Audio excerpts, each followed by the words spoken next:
Hello hi नमस्कार, आप सुन रहे हैं जागरण पॉडकास्ट की फटाफट खबरें। मेरा नाम है शताक्षी सिंह। आज तारीख है 16 जनवरी की और दिन है मंगलवार का। बुलेटिन की शुरुआत करेंगे वेदर अपडेट्स के साथ।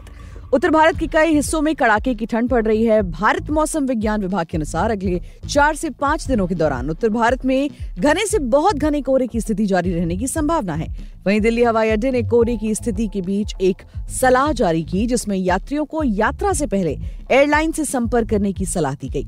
बता दें कि दिल्ली में खराब मौसम के कारण कई उड़ानों में देरी से यात्रियों को परेशानी का सामना करना पड़ रहा है। आज दिल्ली में शीतलहर जारी रहने के कारण लोग खुद को गर्म रखने के लिए अलाव के पास बैठे हुए नजर आ रहे हैं। खराब मौसम के कारण सोमवार सुबह दिल्ली हवाई अड्डे पर कुल 5 उड़ानों को डायवर्ट किया गया था। आज भी दिल्ली में घने कोहरे के कारण यात्रा संबंधी परेशानियां बढ़ी। देश के अलग अलग हिस्सों में दिल्ली आने वाली 30 ट्रेनें देरी से चल रही हैं। फ्लाइट्स का भी हाल ऐसा ही बना हुआ है। हवाई अड्डे के अधिकारियों ने कहा कि 30 उड़ानों में देरी हुई और 17 को मौसम की स्थिति के कारण रद्द कर दिया गया। बढ़ते हैं अगली खबर की तरफ। भगोड़े कारोबारी नीरव मोदी, संजय भंडारी और विजय माल्या के खिलाफ कार्रवाई को लेकर केंद्र सरकार एक्शन मोड में आ गई है। सूत्रों ने बताया कि भगोड़े कारोबारियों को भारत लाने के लिए केंद्रीय जांच ब्यूरो, प्रवर्तन निदेशालय और राष्ट्रीय जांच एजेंसी के अधिकारियों की एक उच्च स्तरीय टीम ब्रिटेन जाएगी। समाचार एजेंसी ANI ने सूत्रों के हवाले से बताया कि रक्षा डीलर संजय भंडारी, हीरा व्यापारी नीरव मोदी और विजय माल्या समेत भारत के वांछित भगोड़े कारोबारियों के प्रत्यर्पण में तेजी लाने के लिए टीम जल्द ही ब्रिटेन रवाना होगी। बता दें कि विजय माल्या साल 2016 में ब्रिटेन भाग गया था। वो भारत में किंगफिशर एयरलाइंस को कई बैंकों द्वारा दिए गए 9,000 करोड़ रुपए के लोन भुगतान की अदायगी नहीं किए जाने के मामले में वांछित है। बढ़ते हैं अगली खबर की तरफ। सुप्रीम कोर्ट ने मथुरा में शाही ईदगाह में सर्वे पर रोक लगा दी है। बता दें कि इलाहाबाद हाई कोर्ट ने मथुरा में कृष्ण जन्मभूमि मंदिर से सटे शाही ईदगाह में न्यायालय की निगरानी में सर्वेक्षण का आदेश दिया था। सुप्रीम कोर्ट ने शाही ईदगाह के सर्वेक्षण पर इलाहाबाद हाई कोर्ट के आदेश के खिलाफ मस्जिद समिति की याचिका पर जवाब मांगा है। बात कर लेते हैं विदेशी खबरों की। ईरान के रिवॉल्यूशनरी गार्ड्स ने सोमवार देर रात इराक के एरिबिल शहर में इजराइल की खुफिया एजेंसी मोसाद के दफ्तरों पर बैलिस्टिक मिसाइलें दागी। इसमें 4 लोगों की मौत हो गई।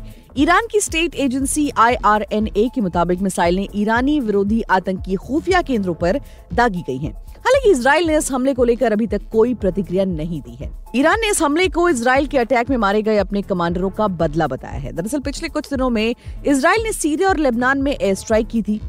इनमें ईरान के ब्रिगेडियर जनरल राजी मुसावी और हमास की डिप्टी लीडर साले अल अलूरी की मौत हुई है।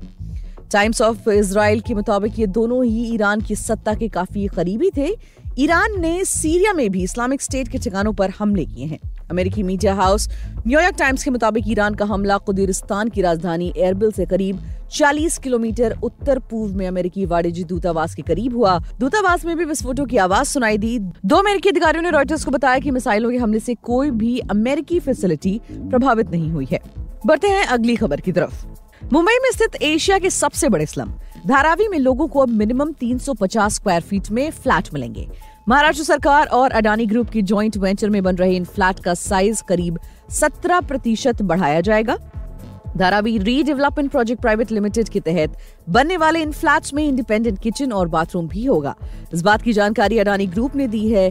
पिछले साल जुलाई में महाराष्ट्र सरकार ने धारावी स्लम रीडेवलपमेंट प्रोजेक्ट के लिए अडानी ग्रुप की बोली को मंजूरी दी थी। 29 नवंबर 2022 को अडानी ग्रुप की कंपनी अडानी प्रॉपर्टीज ने स्लम को रीडेवलप करने के प्रोजेक्ट की बोली जीती थी। कंपनी ने इसके लिए 5,069 करोड़ रुपए की बोली लगाई थी। अडानी ग्रुप के अलावा बोली लगाने वालों में दूसरे नंबर पर DLF ग्रुप रहा था, जिसने 2,025 करोड़ रुपए की बोली लगाई थी। तो दोस्तों, आज के लिए फिलहाल इतना ही। देश और दुनिया की तमाम खबरों को जानने के लिए जुड़े रहिए हमारे साथ और सुनते रहिए जागरण पॉडकास्ट की फटाफट खबरें।